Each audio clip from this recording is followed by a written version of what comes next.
ഓം ശ്രീനാരായണ പരമഗുരവേ നമഃ. സുപ്രഭാതം. 1794 ദിവസമായി ഇന്ന് 2026 ഏപ്രിൽ മാസം 13 തിങ്കളാഴ്ച. 1201 ആണ്ട് മീനമാസം 30 ഗുരുവചനങ്ങളിലൂടെ മടിയന്മാരായിരുന്ന് ജീവിക്കുന്ന സമ്പ്രദായം നീതിക്ക് നിരക്കാത്തതാണ്. അഭിവൃദ്ധിക്ക് മാർഗങ്ങൾ നേരെ കിടക്കുന്നുണ്ടെങ്കിലും അവയിലേക്ക് കാലുവയ്ക്കാൻ നമ്മുടെ ജനങ്ങൾ ധൈര്യപ്പെടുന്നില്ല. ശ്രീനാരായണ ഗുരുദേവൻ. ശ്രീ നടരാജ ഗുരു എഴുതിയ ഗുരുവിരൽ എന്ന പുസ്തകത്തിൽ ദക്ഷിണ ഭാരതത്തിലെ 3 ഗുരുക്കന്മാർ എന്ന് വിവരിക്കുന്നതിൻ്റെ 3-ാം ഭാഗമാണ് ഇന്ന് അവതരിപ്പിക്കുന്നത്.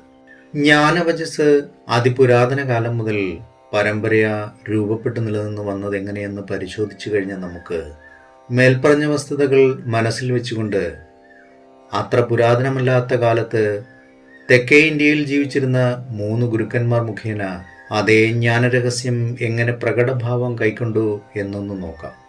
ശങ്കരാചാര്യരും രാമാനുജാചാര്യരും മധ്വാചാര്യരുമാണ് ഈ ഗുരുക്കന്മാർ. ഈ മൂവരും അവതരിപ്പിച്ച സിദ്ധാന്തങ്ങൾ ഇവിടുത്തെ ജനജീവിതത്തെ ഇന്നും സാരമായി നിയന്ത്രിച്ചു കൊണ്ടിരിക്കുന്നുണ്ട്.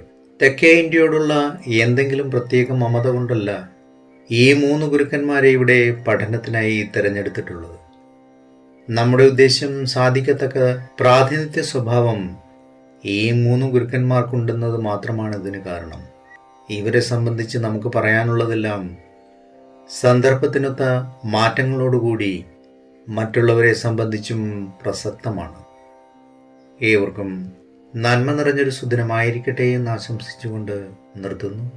നന്ദി, നമസ്കാരം. ഗുരുധർമ്മം ജയിക്കട്ടെ. ശബ്ദം നൽകിയത് സുജീഷ് മഹേശ്വരി.